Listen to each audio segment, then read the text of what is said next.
Welcome to Sodo Creations, where we make your imagination a reality. I'm starting out with my pipe and drape kit, or the poles for that. So I'm putting the uprights on, and I have my crossbar on the floor because we are going to use this hedge backdrop.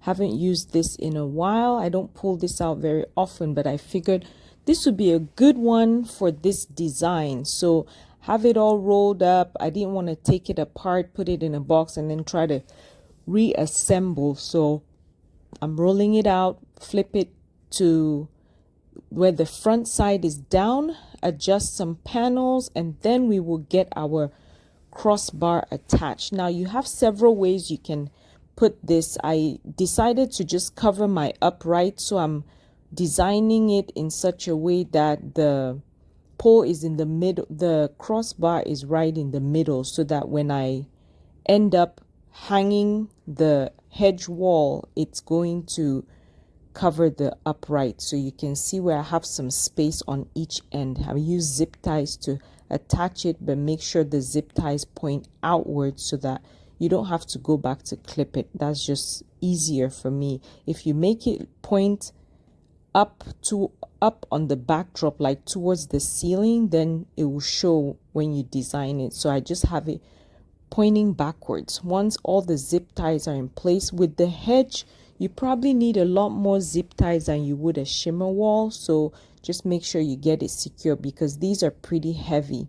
So I have Richard who's going to help me. We're going to fold it and then turn around and get it connected, so, or hooked up. So I have it there. I actually nicked my hand doing that, but he helped me get it on. It takes some time to get it straight. Another thing is the pieces that fall off, you can always put them back on, so no worries there. I really like this hedge wall because the panels are large and it covers a good space. Let's get on inflating some balloons here shortly. So with the balloons, it's kind of a process. I made a couple of mistakes, but I mended it myself. I'll explain to you what to do so that you don't repeat the same mistake I made. But I'll try my best to kind of link in the description box the number of balloons that you need. If you have the white balloons, I end up pretty much using all of the white balloons. So let's inflate some balloons. I'm using the 5-inch balloons. Pretty much you use the whole bag of the white. I think I had maybe 10 balloons left. The tricky part with the white is that it inflates with the 5 inches, is that it inflates to where it's kind of an oval shape. You can't help that, but it doesn't really affect your design. I did try to adjust the chrome color a little bit because the chrome color does its own thing, especially with the Simpertex balloons. But with this Qualitex, I'm able to just inflate and size to 5. So when you size it to the 5, I'm going to create pairs of balloons like this. So I'm using about, I think I made 24 or 26. It depends how tall you want your cross to be. We are designing a cross because it's Easter. Happy Easter to all of you. I hope you are feeling blessed and having a blessed day and thankful for the resurrection. We would not be here if not of the resurrection. So I figured this would be a good thing to post for the Easter Sunday. So I also inflated some pairs where one is gold and the other is white. So I have 3 whites, 1 gold. That was the mistake I made because I needed to do half of them with 1 gold and the rest all white. But you'll see and understand what I'm talking about when I start putting it together. So I'm forming all the quads by twisting, intertwining them together.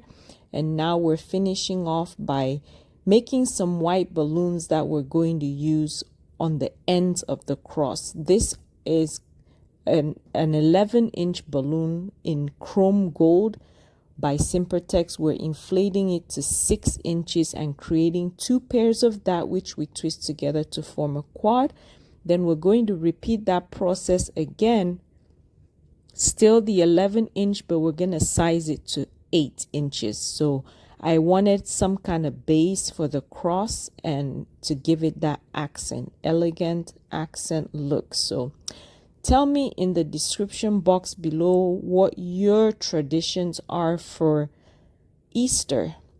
We don't have a lot, but going to church is a must. I have my pole here from Walmart. You guys have seen this several times. I was twisting it to make sure it's not loose. A lot of times when it's loose, you have issues with your columns. So I'm putting the 8 on the bottom and I'm putting the 6 right above it, making sure it's overlapping so I'm not directly stacking both. So once I'm done with that, I'm putting that white I did as my ends, and then we'll make sure that between each one we have this gold pointing out. So I'm alternating where you see the white, and then this is where I realized my mistake, because this one is not supposed to show, but I end up using it because it's already inflated and that gold is just going to point backwards.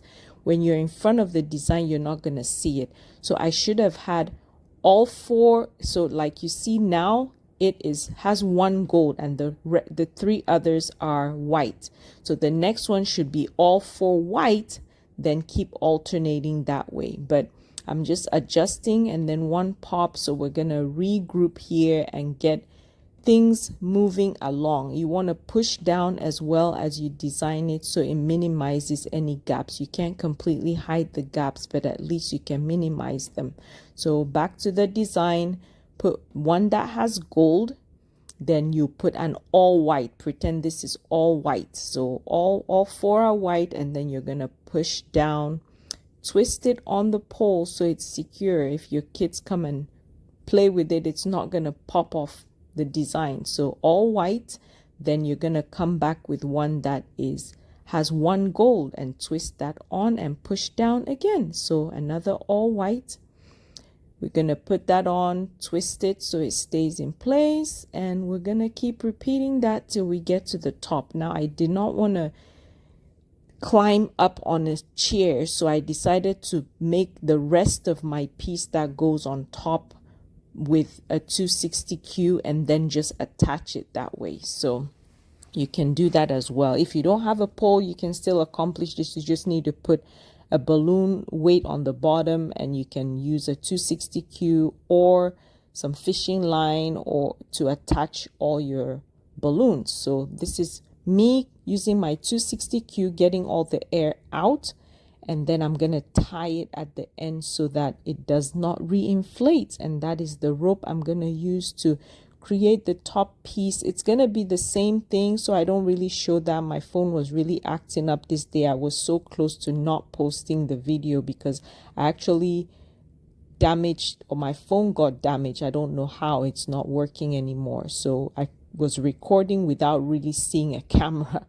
So I'm glad at least I had partial video to share with you. But this is what I'm doing for the arms, alternating the design as well, but making sure that I have the all white on the very end. And you see that here. I attached one off camera because my phone kept shutting off and telling me it couldn't record past a few minutes. So that arm is on. This is the second arm. You see the white on the end. There's a little white on the bottom and the white on the top. So then we're going to wrap that same 260Q you used around the middle part of the cross. I wanted the design to have this gold accent. I hope you like it. Please don't forget to subscribe, like, and share the video. I need to play more with these type of designs that are structured. And that's the final look. Thank you for supporting my channel. Have a wonderful Easter Sunday.